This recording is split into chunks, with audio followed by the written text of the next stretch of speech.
Nous voilà de nouveau ensemble, frères et sœurs, amis qui suivez Rétrovie TV. Un autre cadre bien silencieux, là où vous n'aurez pas cette gêne devant. Voilà notre étude du jour. Nous avons déjà vu David, toi, comme toi et moi, la différence. Maintenant, nous allons aborder un autre thème à partir du chapitre 1er de Samuel. Après la prière, nous faisons la lecture. Éternel, nous voici, nous voulons encore recommencer ton service. Nous te prions de nous orienter, d'apporter ta parole et qu'elle puisse entrer en nous et faire l'effet escompté au nom puissant de Jésus-Christ. Amen.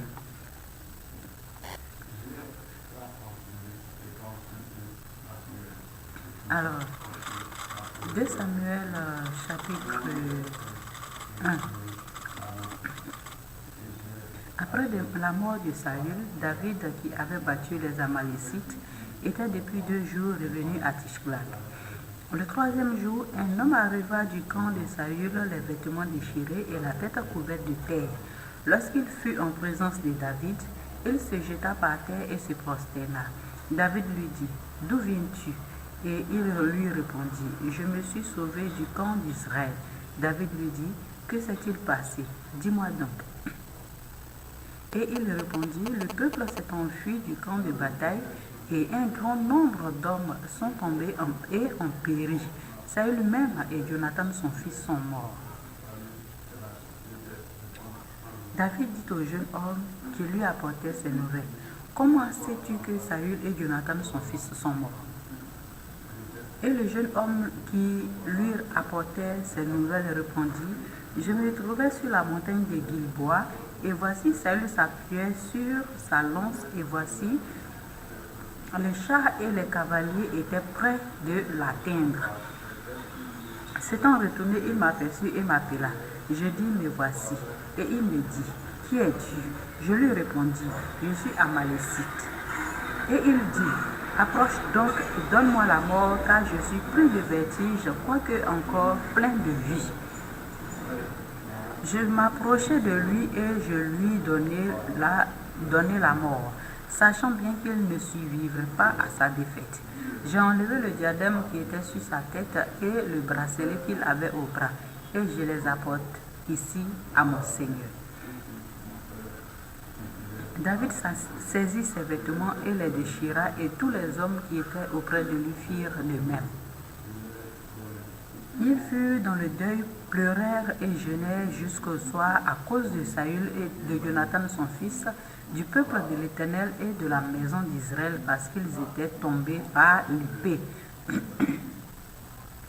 David dit au jeune homme qui lui avait apporté ces nouvelles, « D'où es-tu » Et il répondit, « Je suis le fils d'un étranger, d'un Amalécite. » David lui dit, « Comment n'as-tu pas craint de porter la main sur loin de l'Éternel et de lui donner la mort ?» Et David appela l'un de ses gens et dit, « Approche et tue-le. » Cet homme frappa à l'Amalécite et qui mourut. David lui dit, David lui dit, « Que ton sang retombe sur ta tête, car ta bouche a déposé contre toi, puisque tu as dit, j'ai donné la mort à loin de l'Éternel. » Voici le cantique funèbre que David composa sur Saül et sur Jonathan son fils. Avant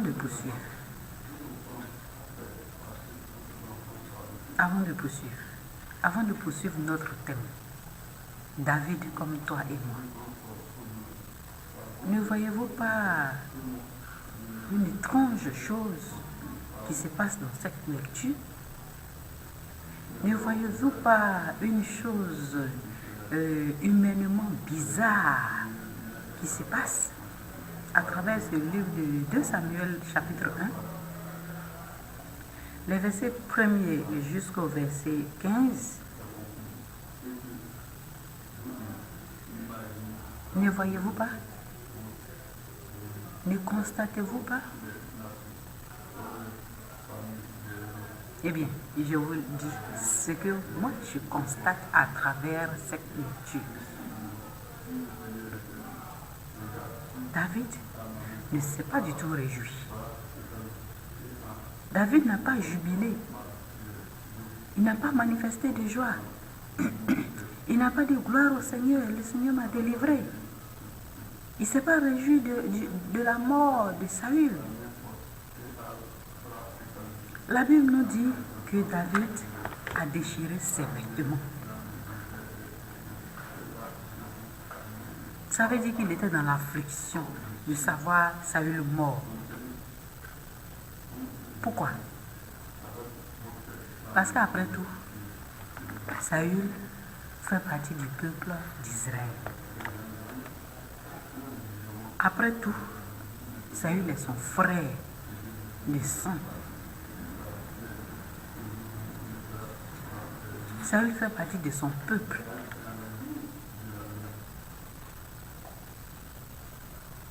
David n'a pas jubilé. David ne cherchait pas quelque part que la chose lui soit allégée. Non. Il a affronté la chose telle qu'elle s'est présentée. Et encore une grosse surprise, c'est qu'il ne se réjouit pas de la mort de son ennemi. Fort, hein? C'est très fort. Dieu n'a-t-il pas eu raison de l'appeler David, comme toi et moi? À sa place, qu'aurais-tu fait? À sa place, comment aurais-tu réagi? Aurais-tu dit non, Seigneur, je ne veux pas qu'il meure? Ne diras-tu pas que mon ennemi tombe et meurt? Voilà la réaction de David. Nous poursuivons la lecture. Voici le cantique funèbre que David composa sur Saül et sur Jonathan son fils, et qu'il ordonna d'enseigner aux enfants de Juda. C'est le cantique de l'arc. Il est écrit dans le livre du juste. L'élite d'Israël a succombé sur des collines. Comment des héros sont-ils tombés?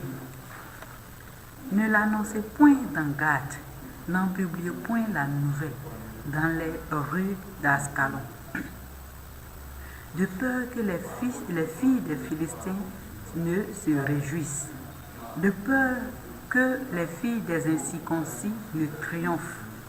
Montagne de Gilboa, qu'il n'y ait sur vous ni rosée ni pluie, ni champ qui donne les prémices pour les offrandes. Car là ont été jetés les boucliers des héros. Le bouclier de Saül, lui, l'a cessé de les oindre. Devant le sang des blessés, devant la graisse des plus vaillants, l'arc de Jonathan n'a jamais reculé. Et l'épée de Saül ne retournait point à vide. Saül et Jonathan, aimables et chéris pendant leur vie, n'ont point été séparés dans leur mort. Ils étaient plus légers que les aigles. Ils étaient plus forts que les lions. Filles d'Israël, pleurez sur Saül, qui vous revêtait magnifiquement de cramoisie, qui mettait des ornements d'or sur vos habits. Comment des héros sont-ils tombés au milieu du combat? Comment Jonathan a-t-il succombé sur les collines? Je suis dans la douleur à cause de toi, Jonathan, mon frère. Tu faisais tout mon plaisir. Ton amour pour moi était admirable, au-dessus de l'amour des femmes. Comment des héros sont-ils tombés? Comment les âmes se sont-elles perdues?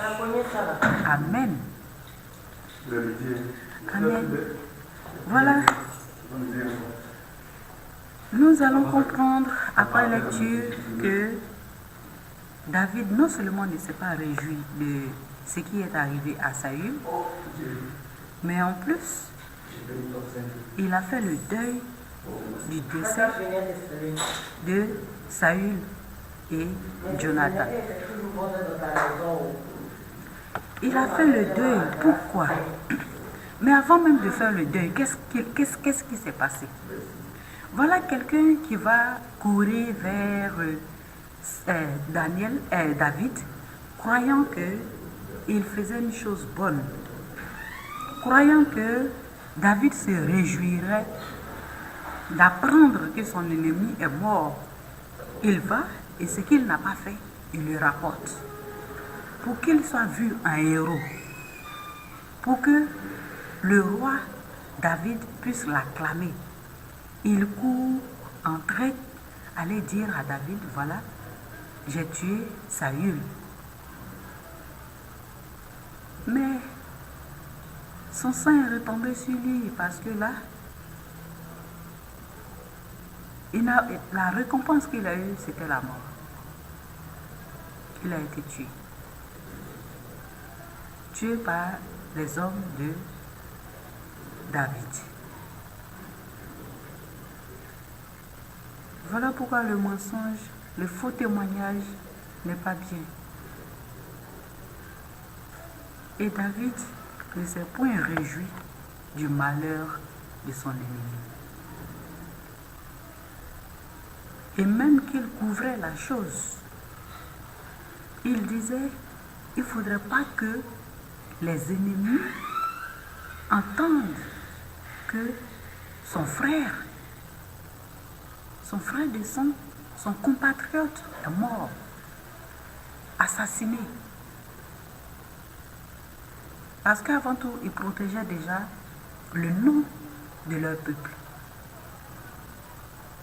Il protégeait leur lien de familiarité. Et il demande aux filles d'Israël de pleurer, de faire le deuil, de porter le deuil de Saül.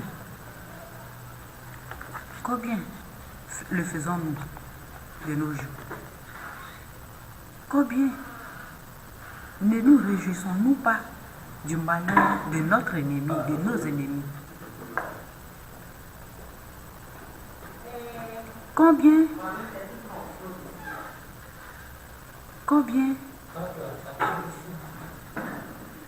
sommes-nous à prier pour nos ennemis?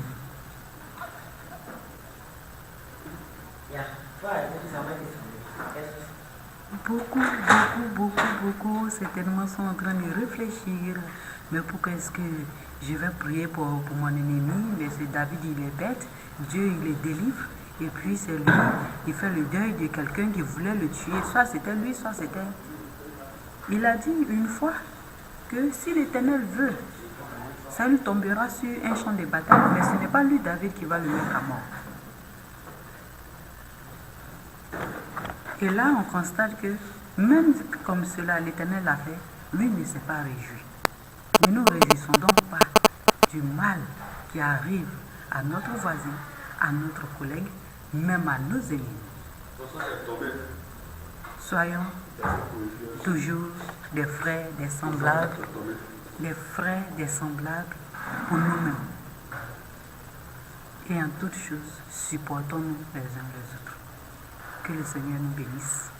Je suis sûre que ceux qui se retrouveront dans cette lecture mettront leur vie au pas, ne se réjouiront plus du malheur de leurs ennemis et au contraire, ils prieront pour eux.